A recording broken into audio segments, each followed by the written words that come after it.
사도신경하심으로 1월 9일 월요일 에바다교회 오늘을 여는 말씀 시작하겠습니다. 나는 전능하신 아버지 하나님 천지의 창조주를 믿습니다.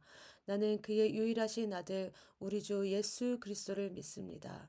그는 성령으로 잉태되어 동정녀 마리아에게서 나시고 본디오 빌라도에게 고난을 받아 십자가에 못 박혀 죽으시고 장사된 지 사흘 만에 죽은 자 가운데서 다시 살아나셨으며 하늘에 오르시어 전능하신 아버지 하나님 우편에 앉아 계시다가 거기로부터 살아있는 자와 죽은 자를 심판하러 오십니다. 나는 성령을 믿으며 거룩한 공교회와 성도의 교제와 죄를 용서받는 것과 몸의 부활과 영생을 믿습니다.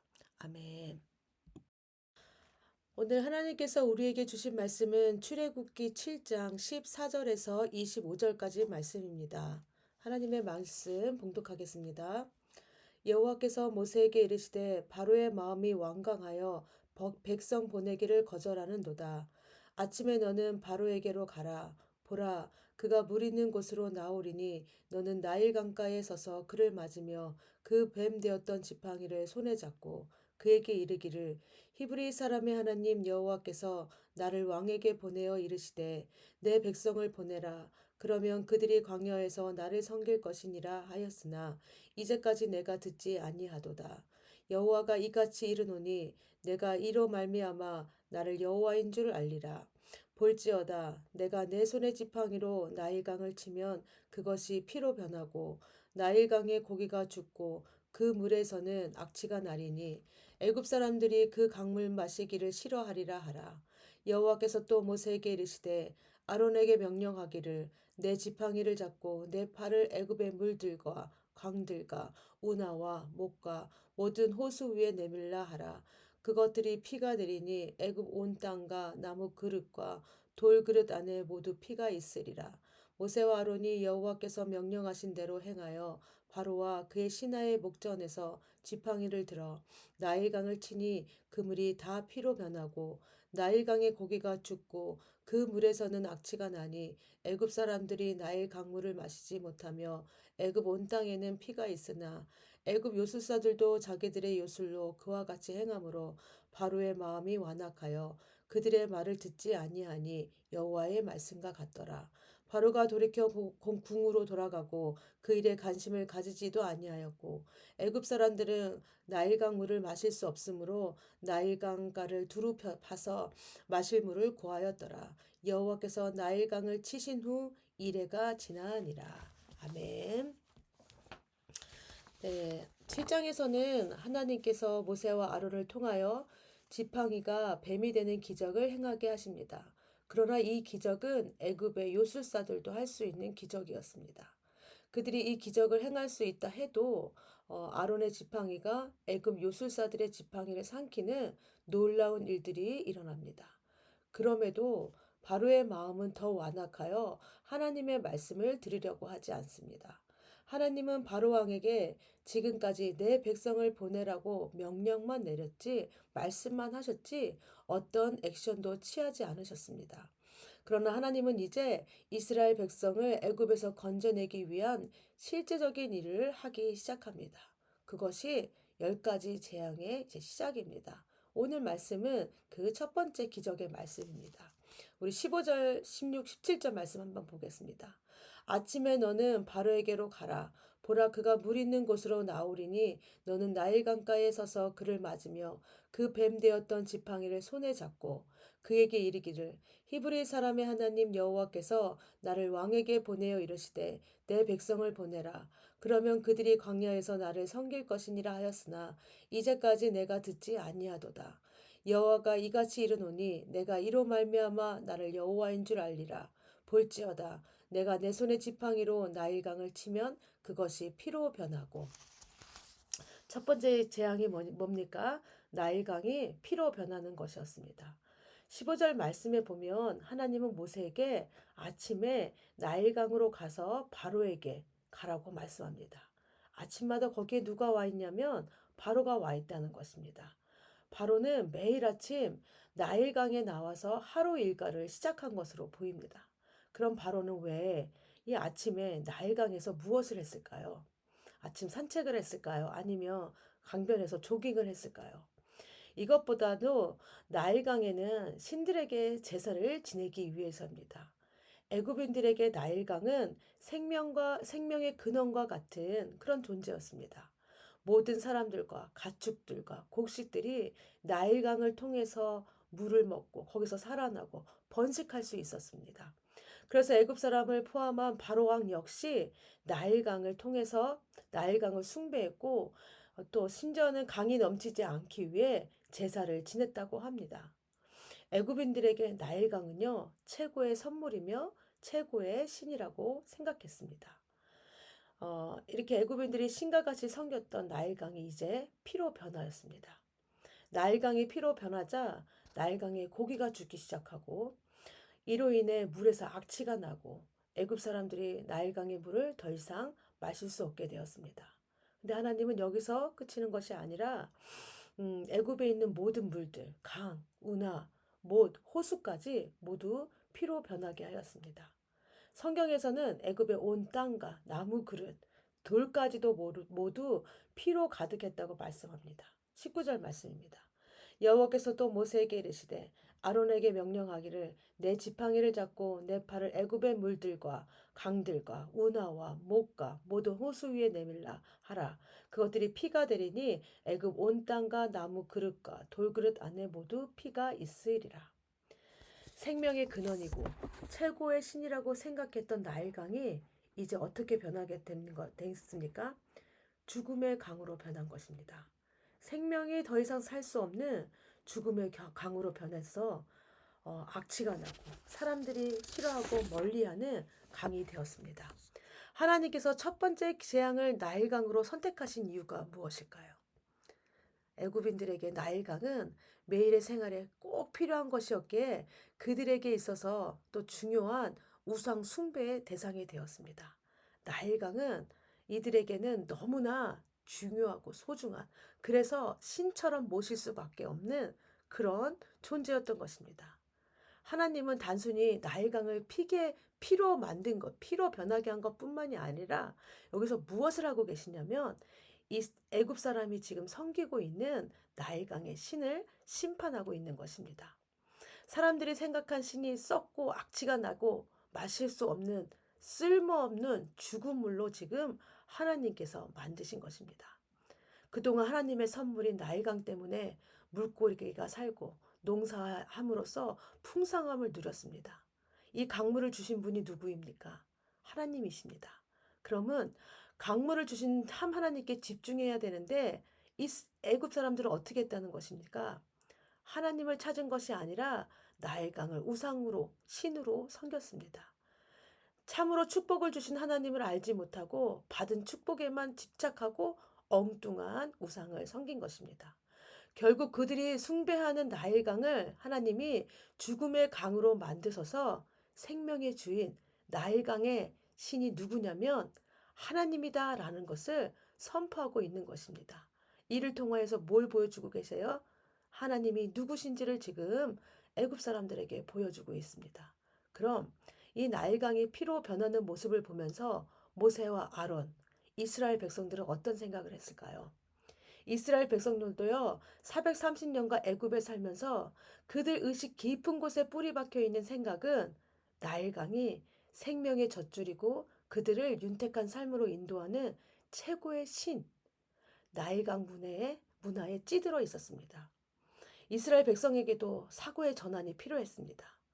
이스라엘 백성들에게 우리의 생사는 이제 나일강이 아닌 하나님에게 있다라는 의식의 변화가 필요했습니다. 이 첫 번째 재앙은 이스라엘 백성뿐만 아니라 애굽 사람들에게도 이 세상의 주인이 하나님이심을 알려주고 있는 것입니다. 여러분, 하나님께서 10가지 재앙을 내리신 이유가 무엇이라고 했습니까? 하나님을 알지 못하는 자들에게 하나님이 누구신지 알려주기 위해서입니다.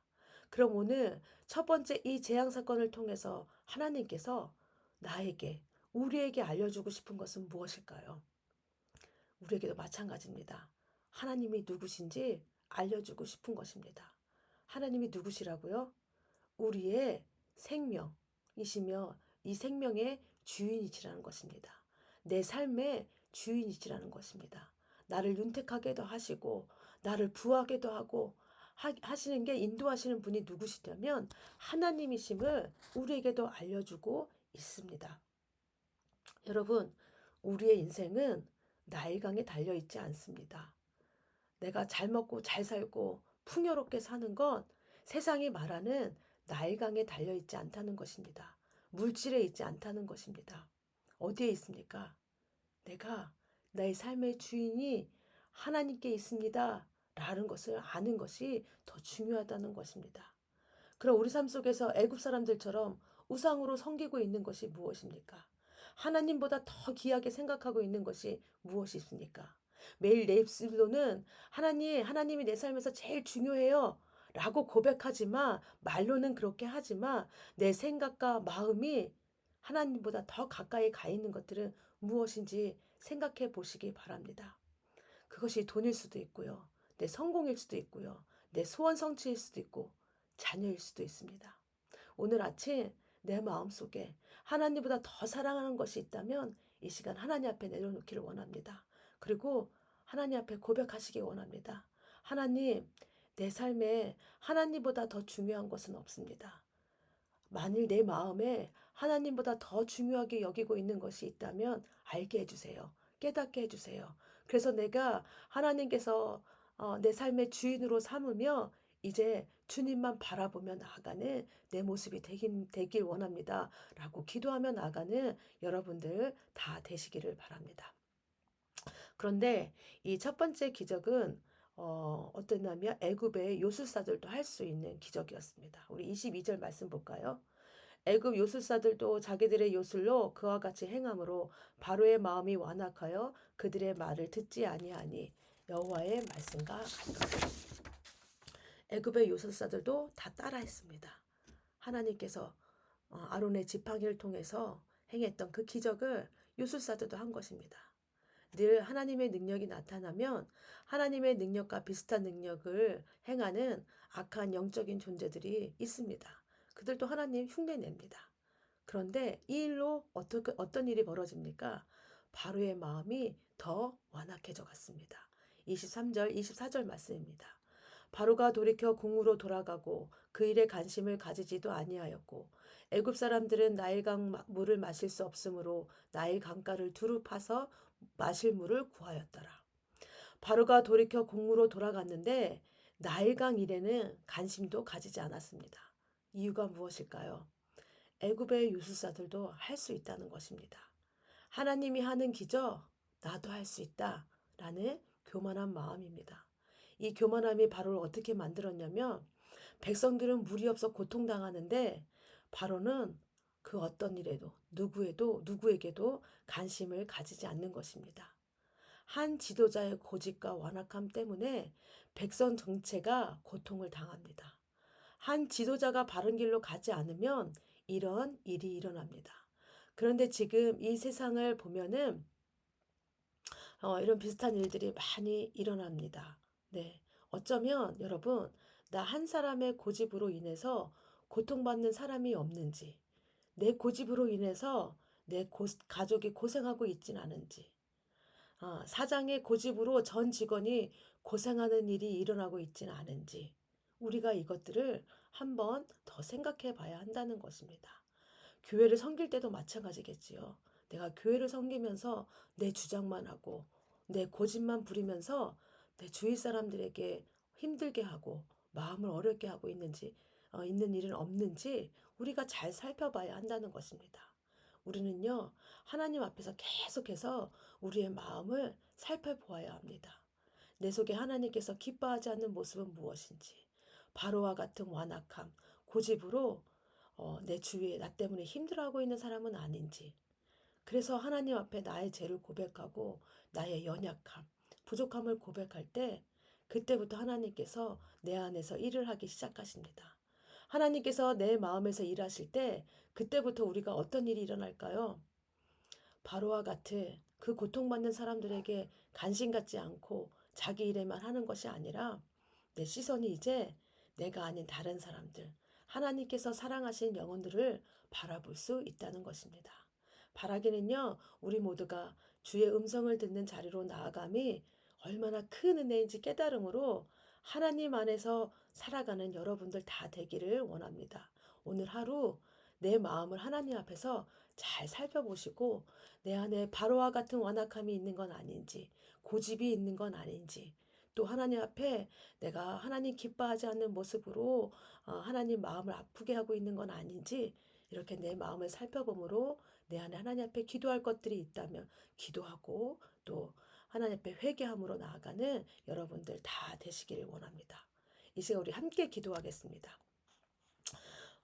먼저 기도하실 때 하나님 죄와 허물로 길을 막고 눈을 가리는 어린석은 자가 되지 않게 하여 주시옵소서. 그래서 하나님의 음성을 따라 반응하며 주님을 바라보며 나아가는 하나님의 백성이 되게 하여 주시옵소서. 특별히 하나님 나로 인하여 내 고집, 내 말, 내 행동으로 인하여 상처받은 영혼들이 있다면 주님 나를 먼저 용서하여 주시고 그 영혼들도 긍휼히 여기셔서 주님의 은혜로 회복하여 주시옵소서라고 기도해 주시고요. 가정을 위해 기도하실 때는 하나님의 사랑이 우리 가정에만 머물러 있지 않게 하여 주시옵소서. 하나님의 사랑을 우리 가정을 통하여서 세상을 향하여 흘려보내는 가정이 되게 하여 주시옵소서라고 기도해 주시기 바랍니다. 교회를 위해 기도하실 때는 우리 교회 성도님들이 땅의 현실에 매이지 않게 하시고 오히려 주의 능력에 감동하며 감사와 찬양으로 살아가는 삶이 되게 하여 주시옵소서라고 기도해 주시기 바랍니다. 나라와 세계를 위해 기도하실 때는 요즘에는 문제는 바른 지도자가 없는 것이 가장 큰 문제라고 합니다. 하나님 올바른 지도자, 또 하나님을 경외하는 지도자가 되어서 백성들을 바른 길로 인도하는 지도자들로 다 삼아 주시옵소서. 특별히 우리나라의 대통령과 위정자들을 하나님 함께 하셔서 그들에게도 하나님의 지혜를 주시옵시고 국민을 먼저 생각하며 국민을 위한 정치를 할 수 있는 그런 위정자들, 대통령들 되게 하여 주시옵소서라고 기도해 주시기 원합니다. 온 땅의 모든 것이 하나님께로 왔음을 알게 하시고 주님께만 영광과 찬양을 올려드리는 그런 위정자들 되게 하여 주시옵소서라고 기도해 주시기 바랍니다. 이 시간 우리 공동체를 위해 기도하실 때는 먼저 최천경 목사님을 위해서 함께 기도해 주시기 바랍니다.